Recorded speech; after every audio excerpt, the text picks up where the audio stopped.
வேலைவாய்ப்பு வந்து அதிகரித்து கொண்டு தான் இருக்குது வருஷம். இப்போ உதாரணத்துக்கு 2017 பார்த்தீங்கன்னா ஒரு 47-50 கோடி மக்களுக்கு வேலைவாய்ப்பு இருந்தது, வேலையில் இருந்தாங்க நம்ம இந்திய நாட்டில். அதே இப்போது 23-24 பார்த்தீங்கன்னா 50 கோடியிலிருந்து 65 கோடி வரைக்கும் போயிருக்கு. ஸோ கூட்டிகிட்டு தான் போயிருக்கு.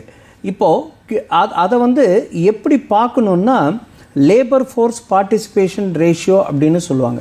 அதாவது நம்ம நாட்டில் எத்தனை பேர் வேலைக்காக வெயிட் பண்ணுறாங்க, அவைலபிள் வேலை வாய்ப்புக்கு அவைலபிள், அதில் எத்தனை பேருக்கு ஒர்க் ஃபோர்ஸ் ரேஷியோ அப்படின்னு பார்க்கணும். அதில் வந்து ஒர்க்கர்ஸ் பார்ட்டிசிபேஷன் ரேஷியோன்னு சொல்லும் பொழுது அதில் எத்தனை பேருக்கு வேலை கிடச்சிருக்கு. அந்த 2 விகிதாச்சாரத்தை பார்த்தீங்கன்னா டிஃப்ரென்ஸ் வந்து 3% தான் வருது. கடந்த வருடங்களில் பார்த்தீங்கன்னா அது ஒரு 5-6% இருந்தது. இப்போ கண்டிப்பாக அது குறைஞ்சி தான் இருக்கு. இந்த எதிர்க்கட்சிகள் பேசுறது எல்லாமே அரசியல் தான். நான் சொன்னேன் இல்லை, உதாரணத்துக்கு ஒரு 10 கோடி பேருக்கு இந்த காலகட்டத்தில் வேலை கிடைச்சிருக்கு அப்படின்றது, அதாவது நெட்டு இந்த 10 வருஷத்தில். இந்த 10 வருஷத்தில் அந்த தரவுகள் என்ன சொல்லுதுன்னா 12 கோடி பேர் ஓய்வு பெற்றிருப்பார்கள் அப்படின்னு எதிர்பார்க்கப்படுது அந்த ஒரு 10 வருஷத்தில். அப்போது அந்த நெட்டு 9 இருக்குன்னா கிட்டத்தட்ட 20 கோடி பேருக்கு வேலை வாய்ப்பு கிடைச்சிருக்கு.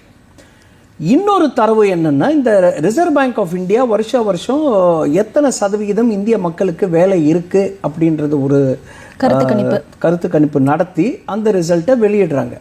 அதில் பார்த்தீங்கன்னா 65% பேர், இந்தியாவில் 65% பேருக்கு மேலே வேலை இருக்குது அப்படின்றது அவங்க கொடுக்குற தரவுகள்.